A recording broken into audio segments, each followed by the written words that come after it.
السلام علیکم ورحمۃ اللہ وبرکاتہ. Lesson number 38. Method of intervention and change in the community psychology. Consultation. Consultation کیا ہے؟ What is the consultation? Clinical psychologist جو ہوتا ہے وہ ایک وقت میں ایک پیشنٹ کو ڈیل کرتا ہے، جبکہ کنسلٹنٹ کے ساتھ مل کر ایک ہی وقت میں بہت سارے کلائنٹس کو ڈیل کر سکتے ہیں. کنسلٹنٹ ایک ٹیچر بھی ہو سکتا ہے، ایک ڈاکٹر بھی ہو سکتا ہے، ایک فیلو بھی ہو سکتا ہے، کوئی بھی ہو سکتا ہے.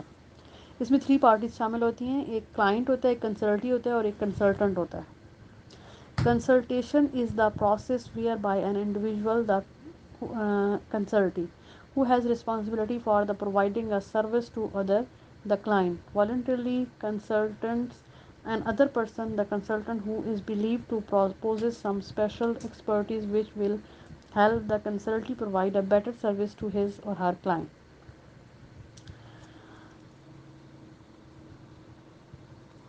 ان کی کیا کام ہوتے ہیں؟ Consultation can be viewed from several orientations. Number 1 پہ آتا ہے جی مینٹل ہیلتھ کنسلٹیشن پرووائڈ کرتے ہیں. نمبر 2 پہ آتا ہے سیکنڈ بیہیورل ٹریڈیشن.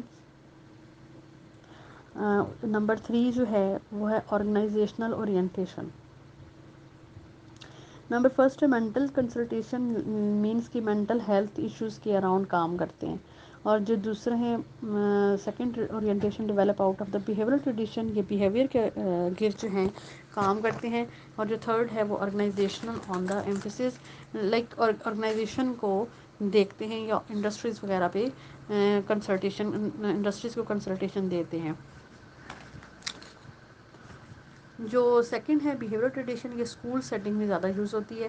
اور جو تھرڈ ہے یہ آرگنائزیشن میں دی جاتی ہے، اور یہ جو ہے مورال کو ہائی کرنے کے لیے بھی یوز کی جاتی ہے. Type of the mental health consultation, اس میں client centred case consultation, consultee centred case consultation اور پروگرام سینٹرڈ ایڈمنسٹریٹیو کنسلٹیشن ہوتی ہے. اور کنسلٹی سینٹرڈ ایڈمنسٹریٹیو کنسلٹیشن ہوتی ہے، یعنی کہ 4 ہوتی ہیں. نمبر 1 ہے کلائنٹ سینٹرڈ کیس کنسلٹیشن. اس میں کلائنٹ پر فوکس ہوتا ہے، یعنی کلائنٹ کو دیکھا جاتا ہے کہ اس کی کیا نیڈس ہیں، اس کو کیسے اس کے پرابلمس کو کیسے سولو کیا جائے، کیسے ڈائگنوز کیا جائے. نیکسٹ جو ہوتا ہے کنسلٹی سینٹرڈ کیس کنسلٹیشن. اس کا تعلق کنسلٹی کے ساتھ ہوتا ہے. اس میں کلائنٹ کو ڈسکس نہیں کرتے بلکہ اسٹریٹجیز کو ڈسکس کرتے ہیں کہ کون سی اسٹریٹجیز کو یوز کر کے اور اس پرابلمس کو کم کیا جائے گا. پروگرام سینٹرڈ ایڈمنسٹریٹیو کنسلٹیشن جو ہوتی ہے اس میں پروگرام ڈسکشن کی جاتی ہے، یعنی کنسلٹنٹ کو بلایا جاتا ہے اور پروگرام کو ڈسکس کیا جاتا ہے. نمبر 4 میں ہے جی کنسلٹی سینٹرڈ ایڈمنسٹریٹیو کنسلٹیشن. اس میں ایڈمنسٹریشن کو ڈسکس کیا جاتا ہے اور اس کے متعلق جو ہے ڈسکشن یا آگاہی حاصل کی جاتی ہے. Phases of the consultation: the entry اور پریویٹی فیز، بگننگ اور warming phase, alternative action phase اور ٹرمینیشن فیز. 4 فیزز ہیں اس کے. فرسٹ فیز میں انٹری کو آئیڈینٹیفائی کیا جاتا ہے. سیکنڈ میں وارم ریلیشن شپ بنایا جا رہا ہوتا ہے. اور تھرڈ فیز میں الٹرنیٹیو ایکشن فیز، یعنی no different problem will be discuss. کوئی ڈفرینٹ پرابلم جو ہے وہ ڈسکس نہیں کیا جاتا بلکہ الٹرنیٹیوز جو ہیں وہ ڈسکس کیے جاتے ہیں. 4 پہ تسلی کرنے کے لیے آبجیکٹیو حاصل ہو گئے ہیں کہ نہیں ہو گئے ہیں ایک فیز رکھا جاتا ہے ٹرمینیشن فیز. اس کے بعد community alternatives of the hospitalisation. Mental hospital کو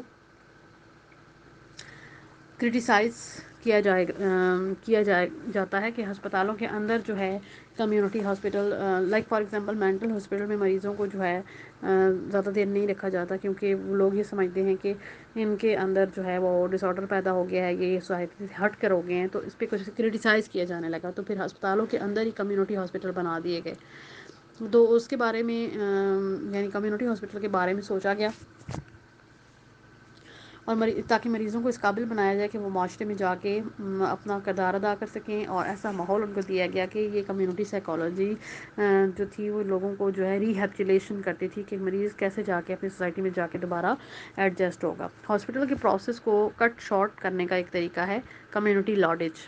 یہ انٹروڈیوس کروایا گیا. ہاسپٹل والے مریض جب کچھ بہتر ہونے لگتے ہیں تو ان کے لیے ایک الگ سیٹ اپ بنا دیا جاتا ہے اور اس میں ان کو رکھا جاتا ہے. جو دوسرا جو مینڈوٹا پروگرام انٹروڈیوس کروایا گیا، جس میں ان مریضوں کے لیے یہ بنایا گیا تھا جن کو لانگ ٹرم کے لیے ہاسپٹل میں رکھنا ہوتا تھا، اور پھر ان کو مختلف اسکلس سکھائی جاتی تھی. جو مریض زیادہ ٹائم کے لیے یہاں پہ رہتے تھے، یعنی ہاسپٹل میں رہتے تھے، تو ان کو ڈفرینٹ اسکل سکھائی جاتی تھی، لائک کوکنگ وغیرہ یا شاپنگ اسکلز. اس طرح کی اسکل سکھائی جاتی تھی تاکہ جب وہ ٹھیک ہو کے سوسائٹی میں جائیں تو وہ زیادہ بہتر انداز میں پرفارم کر سکیں. Crisis intervention. کرائسس انویسٹن یعنی فوری طور پر ملنا. ان کو 24 گھنٹے کی سروس پرووائڈ کی جاتی تھی. کسی بھی وقت آپ ان کو کال کریں، وہ فوراً سے آپ کے پیشنٹ کو دیکھنے کے لیے آ جاتے تھے. نیکسٹ ہے جی ہیڈ اسٹارٹ پروگرام. یہ پری اسکول کے بچوں کو ایلیمنٹری پروگرام کے لیے پریپیئر کیا جاتا تھا.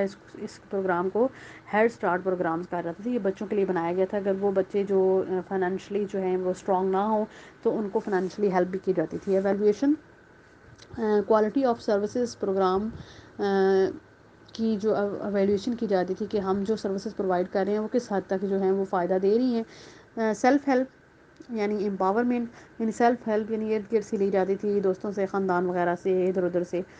اس کی کچھ self help groups meets offer discuss 8 primary function of the self help groups.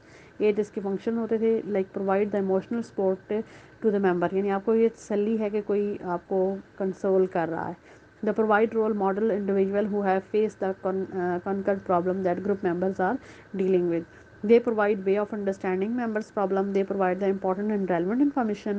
They provide the new ideas. They give the member to the opportunity to help other members, to provide the social companionship, and they give the members increased sense of mastery and control over their problems. Next ہے ہمارے پاس role of the paraprofessionals. کچھ ایسے لوگ جو ہوتے تھے جو کہ والنٹیئرلی کام کر رہے ہوتے تھے. تو ایسے لوگ جب ہاسپٹل میں خود سے رضاکارانہ طور پر کام کر رہے ہوتے تھے، ان کو کمیونٹی سائیکالوجی نے عزت کا مقام دیا کہ ان کی بھی ٹریننگ ہونی چاہیے. ان کو پیرا پروفیشنل کا نام دیا گیا اور ان کی بھی جو ہے وہ ٹریننگ ہونی چاہیے. کچھ جگہوں پر ویسے ہی ہم اگر کہیں شاپنگ کے لیے جاتے ہیں تو ایسی بات ہو رہی ہوتی ہے، جیسے ہوٹل وغیرہ میں سم ٹائم یا حجام کی دکان وغیرہ پہ، تو بہت ساری چیزیں ہمیں مل جاتی ہیں کہ کس طرح سے اس پرابلم کو کیسے ٹیکل کرنا ہے. تو یہ چیزیں بھی کمیونٹی سائیکالوجی میں آتی ہیں کہ اس میں بھی بہت سارے آئیڈیاز جو ہیں وہ کلیئر ہو جاتے ہیں. Training of the community psychologist. اس پر بھی بہت کام کیا گیا، لیکن ابھی بھی اس پہ مزید کام کی ضرورت ہے. ضرورت اس بات کی ہے کہ کمیونٹی سائیکالوجی کے پاس جو ڈاکٹرز ہیں، نرسز ہیں، سائیکالوجسٹ ہیں، سوشل ورکرز ہیں، اس طرح کی ان کے پاس ڈگری ہونی چاہیے کہ وہ پریکٹیکل ٹریننگ کر سکیں. اور پریکٹیکل ٹریننگ ان کو دینی چاہیے. فیلڈ ورک جو ہے ان کو فیلڈ ورک شاپ یا پھر ریفرنس ٹریننگ جو ہے ان کو پرووائڈ کی جانی چاہیے. اگر آپ کو میری ویڈیو پسند آئی ہے تو اس کو لائک اینڈ شیئر کریں اور میرے چینل کو سبسکرائب کریں اور بیل آئیکن کو پریس کریں تاکہ ہر نئی آنے والی ویڈیو آپ تک پہنچ سکے.